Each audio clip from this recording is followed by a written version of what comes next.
சுவாமியே சரணமையப்பா. கடவுள் டிவி நேயர்களுக்கு அன்பு வணக்கங்களை கூறிக்கொண்டு சபரிமலை ஐயப்ப விரதத்தை பற்றி அற்புதமான முறையிலே பார்த்து கொண்டிருக்கின்றோம். அந்த வகையிலே இன்றைய நாளிலே ஐயன் ஐயப்பனுடைய சன்னிதானத்திலே இருக்கின்ற பல அதிசயங்களை பற்றியெல்லாம் பார்த்தோம். இன்றைக்கு நாம் காண இருப்பது சபரிமலையிலே நிகழ்கின்ற ஒரு அருமையான ஒரு சடங்கை பற்றி. அது என்ன சடங்கு என்றால், சபரிமலை ஐயப்பனுக்கு பறைகொட்டி பாடல் என்று ஒன்று உண்டு. பறைகொட்டி பாடல் வழிபாடு என்று ஒன்று உண்டு. இதனை பத்தனம்திட்டாவில் இருக்கின்ற 14 வேலன் குடும்பத்தார் அவர்கள் தான் சந்ததியாய் செய்து கொண்டிருக்கின்றார்கள். பொதுமே இந்த சபரிமலைக்கு சந்ததியாக அந்த வழிபாடுகள் அந்த கர்மங்களை எல்லாம் செய்து கொண்டிருக்கின்ற அந்த குடும்பத்தினர் தான் இவற்றை செய்கின்றார்கள்.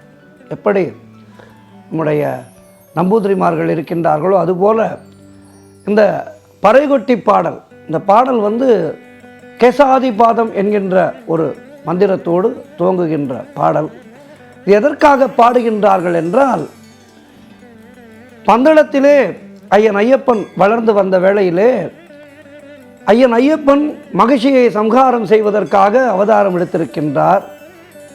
அவருக்கு இருக்கின்ற சின்ன சின்ன தோஷங்கள் இருக்கின்றதல்லவா, நாம் குழந்தையாக வளரும்போது செய்கின்ற சின்ன சின்ன தவறுகள், அதனால் ஏற்படுகின்ற தோஷங்கள், அந்த தோஷங்களை எல்லாம் நீக்குவதற்காக சிவபெருமானும் பார்வதி தேவியும் வேடுவனாக வேடமிட்டு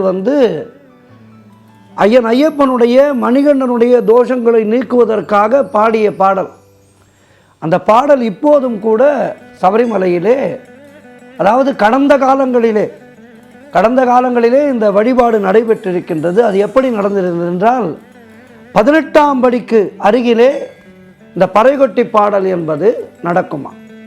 கால ஓட்டத்திலே கூட்டம் மிக மிக அதிகமாக வரத் தொடங்க இந்த பறைகொட்டி பாடலானது அங்கிருந்து இந்த மாளிகைபுரம் சன்னதி அருகிலே இந்த பாடல் நிகழ்ச்சியானது ஆண்டுதோறும் நிகழ்ந்து கொண்டிருக்கின்றது. இதனை இந்த பத்தனம்திட்டாவை சேர்ந்த இந்த 14 வேலன் குடும்பத்தினர் செய்து வருகின்றார்கள்.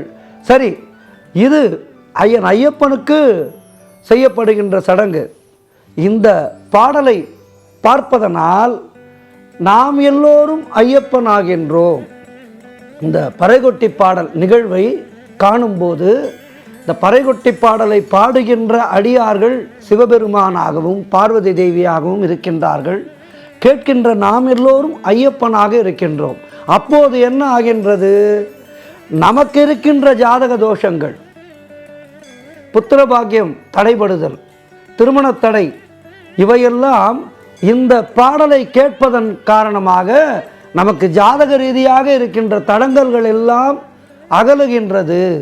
ஆகவே இதனை அவசியம் பார்த்து கேட்டு ஐயப்பனுடைய அருளை பெற வேண்டும். இப்படி சபரிமலையிலே கண்ணுக்கு தெரியாத நிறைய அதிசயங்கள் இருக்கின்றது. அதனால்தான் சபரிமலை ஐயப்பனை பற்றி கொண்ட, சபரிமலை ஐயப்பனை வணங்குகின்ற அடியார்களுக்கு சனி தோஷம் ஒன்றும் செய்யாது என்று சொல்வார்கள்.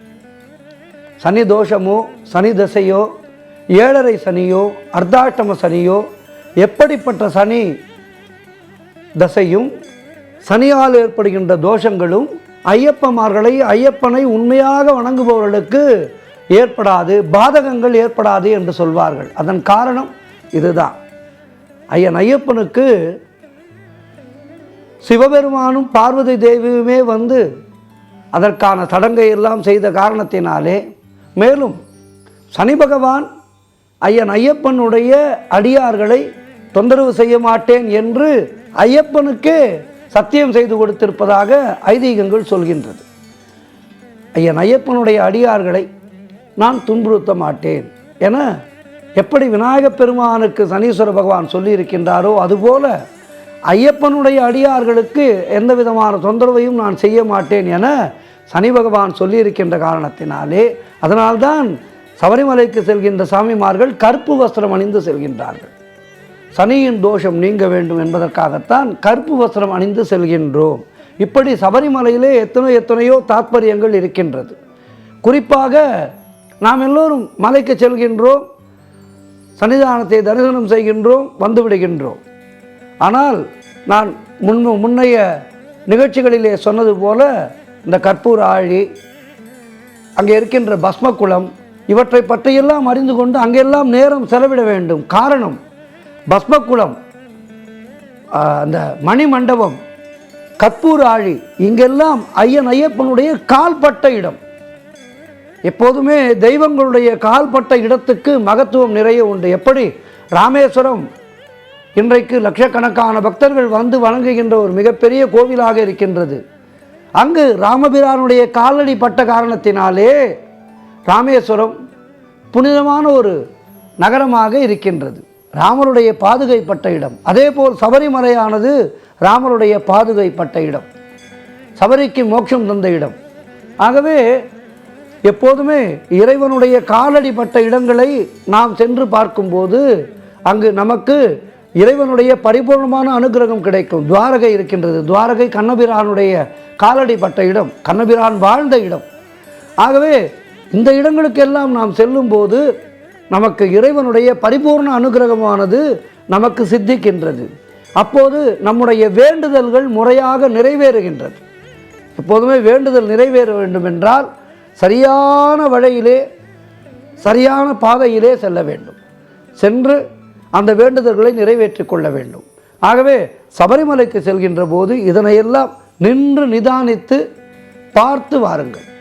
அவசரமாக போய் தரிசனம் செய்துவிட்டு ஐயப்பா காப்பாற்று என்று கன்னத்திலே போட்டு கொண்டு விட்டு அவசரமாக விரிக்கி திரும்பி அவசரமாக கிளம்பி வராதீர்கள். சபரிமலை சன்னிதானம் செல்லும்போது அங்கே நின்று நிதானமாக ஓர் இரவு அங்கே தங்குங்கள். எப்போதுமே தெய்வ சன்னிதானங்களிலே ஒரு இரவு பொழுதை கழிக்க வேண்டும்.